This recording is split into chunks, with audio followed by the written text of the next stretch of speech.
आज की कहानी एक ऐसे लड़के पर आधारित है जो अपने माता पिता के अलग होने के कारण उसे अपने रिश्तेदारों के घर जाकर रहना पड़ा और उस फैमिली की एक लड़की से उसको प्यार हो जाता है। कहानी की शुरुआत में हम मानुएल नाम के एक लड़के की, जिसे अपने माता पिता के तलाक की वजह से अपने रिश्तेदारों के साथ रहना पड़ा। 10 साल का मानुएल 3 हफ्तों के लिए मैड्रिड से निकलकर स्पेन के दूसरे शहर में आया, जहां वो अपने चाचा हुआन के घर रहने वाला था। मगर स्टेशन पर उसे बहुत देर तक उनका इंतजार करना पड़ा। मानुएल पहली बार अपने रिश्तेदारों से मिल रहा था और अपने माता पिता से दूर आकर तो निराश था, पर उसका अपने घर से दूर रहना जरूरी था, क्योंकि उसके माता पिता एक दूसरे को तलाक देने वाले हैं। मानुएल जब हुआन के घर पहुंचा तो उसे पता चला कि उसके 3 चाचा हैं जो एक ही बिल्डिंग में रहते हैं, मगर 3 हफ्तों के लिए उसे अलग अलग घरों में रहना होगा। पहला हफ्ता मानुएल हुआन के घर बिताने वाला है। हुआन अगले ही दिन मानुएल को अपनी दुकान में ले गया, जहां सिर्फ औरतें काम करती हैं, और वो अपने चाचा को उन औरतों के साथ फ्लर्ट करते हुए देखता रहा। मानुएल उससे काम सीख रहा था और तब वहां हुआन की बेटी सांता आई, जिसे देखते ही मानुएल उसे पसंद करने लगा। मानुएल हुआन और सांता के साथ वक्त बिताकर खुश था और एक दिन हुआन उन दोनों को शहर से दूर ले गया, जहां शांति के माहौल में वो उन्हें पेंटिंग करना सिखाने लगा। हुआन मानुएल को कुदरत की खूबसूरती दिखाई और उस खूबसूरती को तीनों तस्वीर में उतारने की कोशिश करने लगे। कुछ देर बाद वहां एक आदमी आया, जिसे देखकर दोनों बच्चे डर गए। वह अजीब सा आदमी अपने आप को भगवान कहता है और भगवान के कहने पर हुआन ने उसे खाने के लिए एक फल दिया। फिर भी उसकी अजीब सी बातें खत्म नहीं हुई और वह कहने लगा कि वह गायब होकर दिखा सकता है। ऐसी ही अजीबोगरीब हरकतें करके वह वहां से चला गया। जिस वक्त सांता अपनी माँ से डांस सीख रही थी, उस वक्त हुआन मानुएल को कला के बारे में समझा रहा था।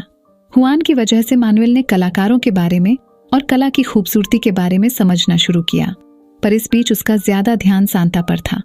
मानुएल धीरे धीरे सांता को और ज्यादा पसंद करने लगा और यह बात सांता भी समझने लगी थी, क्योंकि वह भी को पसंद करती थी। इसलिए वह दोनों हर वक्त एक दूसरे के साथ रहने लगी। सांता समझ गई कि मानव खुश नहीं है और हर वक्त अपने माता पिता के अलग होने की वजह से निराश रहता है। इसीलिए उसे बेहतर महसूस कराकर सांता ने कहा कि वह उससे कभी अलग नहीं होगी। उस दिन मानुएल को उसने एक राज बताया, जिसे जानकर हैरान हो गया। सांता ने बताया कि उनके चाचा फर्नांडो असल में गे हैं और यह बात कोई नहीं जानता। हुआन के घर रहने के बाद अगले हफ्ते मानुएल फर्नांडो के साथ रहने लगा और उसकी बेकरी का काम समझने लगा। हुआन की तरह फर्नांडो भी एक कलाकार है और चेलो बजाया करता है। उसे चेलो बजाते देख मानव को म्यूजिक का जादू समझ आने लगा। फर्नांडो ने बताया कि एक जीनियस बनने के लिए हर रोज सालों तक घंटों की मेहनत करनी होती है और अगर एक भी दिन मेहनत में कोई कमी रह गई तो म्यूजिक हमारा साथ छोड़ देता है। फर्नांडो का अफेयर उसी के असिस्टेंट टोनी के साथ चल रहा था और यह बात मानुएल जानता था। फर्नांडो की पत्नी बिएट्रेस भी इस बात से नाराज थी कि उसका पति काम पर ध्यान नहीं देता, मगर फर्नांडो का कहना था कि यह काम उसे खुशी नहीं देता, सिर्फ चेलो उसे खुशी देता है। एक दिन टोनी ने बताया कि उसकी शादी होने वाली है, इसलिए उसे फर्नांडो को छोड़ना होगा और उन दोनों के बीच हो रही सारी बातें मानुएल और सांता सुन रहे थे। टोनी के जाने से फर्नांडो का दिल टूट गया और उसने अपनी जान देने की कोशिश भी की, पर वह ऐसा कर नहीं पाया। उस शाम जब मानुएल बिएट्रेस के कमरे में गया तो वह मानुएल से अजीबोगरीब बातें करने लगी। मानुएल ने फर्नांडो और टोनी के बारे में उसे बता दिया। इस अफेयर के बारे में जानकर बिएट्रेस ने मानुएल से इस बात को राज रखने का वादा करने के लिए कह दिया और फर्नांडो से नाराज होने के बजाय बिएट्रेस उसे संभालने लगी, जिसके बाद वह उसे बेहतर महसूस कराने की कोशिश भी करने लगी। मानुएल एक नई दुनिया देख रहा था और इस दुनिया में उसे सांता के साथ खुशी मिल रही थी। उस दिन अचानक उन्होंने 2 अनजान लोगों को छत पर देखा। तब सांता ने बताया कि वह एमिलियो की बेटी लॉली और उसका बॉयफ्रेंड है, जो ड्रग्स लेकर वहां से भागा है। सांता को तब कुछ नजर आया और वह कहने लगी कि उनके घर में कुछ बुरा हो रहा है। घर की ओर जाने पर उन्हें पता चला कि फर्नांडो की मौत हो गई है। हर कोई परेशान था, मगर सबसे ज्यादा परेशान भी बिएट्रेस थी, जिसने बताया कि अचानक वह जमीन पर गिर पड़ा और उसकी मौत हो गई। हुआन और उसके बड़े भाई एमिलियो ने फर्नांडो को जमीन पर बेहोश देखा और उन्हें समझ आया कि उसे दिल का दौरा पड़ा है। सही वक्त पर अमेलिया उसे बचाने में कामयाब हुआ और उस दिन के बाद मानुएल अमेलिया के घर में रहने लगा। अमेलिया की बहन मार्गरीटा मानबाई को पढ़ाने लगी। मानुएल उसे और अमेलिया के पत्नी लोला को परेशान करता रहा। एक दिन मानुएल के पिता एंटोनियो का कॉल आया और मानुएल को पता चला कि वह अब इटली में रहते हैं। मानुएल ने अपने पिता को बताया कि मार्गरीटा हर वक्त उन पर नजर रखती है, इसलिए वह परेशान होने लगा है और घर वापस आना चाहता है। मानुएल ने सांता को बताया कि जल्द ही उसके पिता उसे लेने आने वाले हैं, पर यह सुनकर वह निराश हो गई। वायल और सांता एक दूसरे से शादी करना चाहते थे, पर वह जानते थे कि दो कजिन्स ऐसा कर नहीं सकते। अमेलिया के घर में एक कमरा था जहां जाने की किसी को इजाजत नहीं थी, मगर मानुएल उस कमरे में चला गया और उसे पता चला कि वह कमरा असल में एमिलियो का क्लिनिक है। अमेलिया उसे क्लिनिक पर देखकर खुश हुआ और अपने दूसरे भाइयों की तरह वह भी मानुएल को अपने काम के बारे में बताने लगा। अमेलिया एक आंखों का डॉक्टर था और वह मानुएल को आंखों में छुपी खूबसूरती दिखाने लगा। कुछ वक्त बाद मार्गरीटा उन पर फिर से नजर रखने लगी। वह उन बच्चों पर चिल्लाने लगी क्योंकि उसने उन दोनों को उस कमरे में आने से रोका था। वह अमेलिया से कहने लगी कि उनके पिता यानी कि मानुएल के दादा एंटोनियो से बात करने की जिद कर रहे हैं और वह मानुएल को एंटोनियो ही समझते हैं। मार्गरीटा का कहना था कि वह उन्हें अब और नहीं संभाल सकती क्योंकि वह दिन भर मौत की बातें करते हैं। अमेलिया जानता था कि उसके पिता मानुएल से बात करके बेहतर महसूस करेंगे, इसलिए उसने मानुएल को अपने पिता के पास भेज दिया। मानुएल के दादा कहने लगे कि दुनिया खत्म होने वाली है और इसलिए उन्हें दुनिया खत्म होने से पहले दुनिया देख लेनी चाहिए।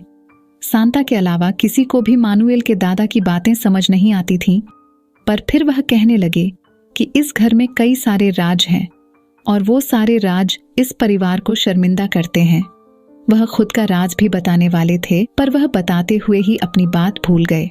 जब उन्हें अपनी बात याद आई तो उन्होंने बताया कि वह वर्ल्ड वॉर का हिस्सा रह चुके हैं। उस दौरान उन्होंने एक मासूम आदमी को बुरी तरह मारा था और उसे मारकर इसी घर के बेसमेंट में दफना दिया। यह राज बताने के बाद वह कहने लगे कि उन्हें ऐसी जगह जाना है जहां वह सुकून की सांस ले पाएं, और यही कहकर खुश हो गए। कुछ देर बाद मानुएल लोली के साथ वक्त बिताने लगा और वह यह सोचने लगा कि लॉली खूबसूरत दिखने के लिए अपने चेहरे पर पेंट क्यों कर रही है। जब मैनुएल ने उसे उसके बॉयफ्रेंड और ड्रग्स के बारे में पूछा तो वह नाराज हो गई और अपने बॉयफ्रेंड ड्रग्स की बात को राज रखने के लिए समझाकर वहां से चली गई। मगर वह यह नहीं जानती थी कि उसका परिवार पहले से ही यह जानता है कि उसका बॉयफ्रेंड ड्रग्स लेता है। इस बीच मानुएल मार्गरीटा को अजीब सी बातें करते हुए देखने लगा और मार्गरीटा से पूछने पर वह सबको बताने लगी कि वह भगवान से बातें करती है। अमेलिया उसकी बातें सुनकर नाराज होने लगा और उसके पागलपन को छुपाने की कोशिश करने लगा, मगर मानुएल उसकी बातें सुनकर मजे ले रहा था। उस दिन अमेलिया ने लॉली से कहा कि उसे अपने बॉयफ्रेंड से दूर रहना होगा, पर जब उसने अमेलिया से बहस करना शुरू किया तो अमेलिया अपना आपा खो बैठा। अमेलिया को इस तरह देखकर मानुएल बुरी तरह डर गया, पर लॉली ने समझाया कि उसके पिता कभी कभार अपना आपा खो बैठते हैं। मानुएल इस अजीब से परिवार के पागलपन का हिस्सा बनने लगा था, मगर यह पागलपन उन लोगों के लिए आम बात थी। वह सब ऐसे बर्ताव करने लगे जैसे कि वहां कुछ हुआ ही नहीं। और अचानक अमेलिया के पिता उन्हें अकेलेपन के बारे में कविता सुनाने लगे। वह कविता उन्होंने मानुएल के पिता एंटोनियो के लिए लिखी थी और कविता सुनाने के बाद देर रात वह घर से कहीं दूर चले गए।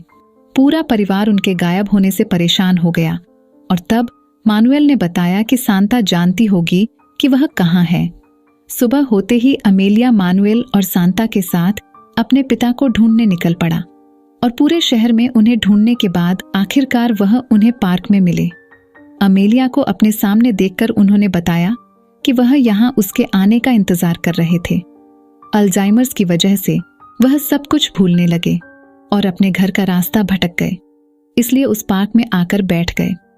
सांता ने कहा कि वह जानती थी उसके दादा पेड़ पक्षियों से प्यार करते हैं, इसलिए वह समझ गई थी कि वह इसी जगह उन्हें मिल जाएंगे। उस वक्त मानुएल के दादा ने कहा कि वह समंदर देखना चाहते हैं, क्योंकि वह सुकून की सांस वहीं ले पाएंगे। वह अचानक मौत की बातें फिर से करने लगे, मगर एमिलियो ने कहा कि जब तक वह जिंदा है अपने पिता को मरने नहीं देगा। अमेलिया ने वादा किया कि वह उन्हें समंदर के पास ले जाएगा, और यह सुनकर वह बहुत खुश हो गए। घर जाते हुए एमिलियो के पिता एक और कहानी सुनाने लगे, और यही कहानियां सुनते सुनते वह सब घर लौट गए। उस दोपहर उनकी समंदर देखने की ख्वाहिश पूरी हुई, और मानुएल अपने पूरे परिवार के साथ बीच पर गया।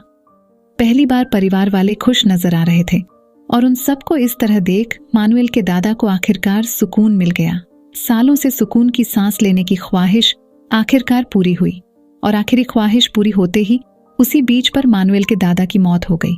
उस पूरे परिवार की तरह मानुएल भी अपने दादा की मौत की वजह से दुखी था। पर उस वक्त फ्यूनरल पर मानुएल के माता पिता भी आ पहुंचे, और तब मानुएल को एहसास हुआ कि उसके माता पिता के आने से उसका और सांता का रिश्ता हमेशा के लिए खत्म होने वाला है। वो आखिरी दिन था जब उन दोनों ने एक दूसरे को देखा, क्योंकि फ्यूनरल के बाद मानुएल अपने माता पिता के साथ मैड्रिड लौट गया, और अगर वो दोनों मानव को लेने नहीं आते तो मानव अपनी जिंदगी हमेशा के लिए शांता के साथ बिता पाता। और इसी के साथ ये मूवी खत्म होती है।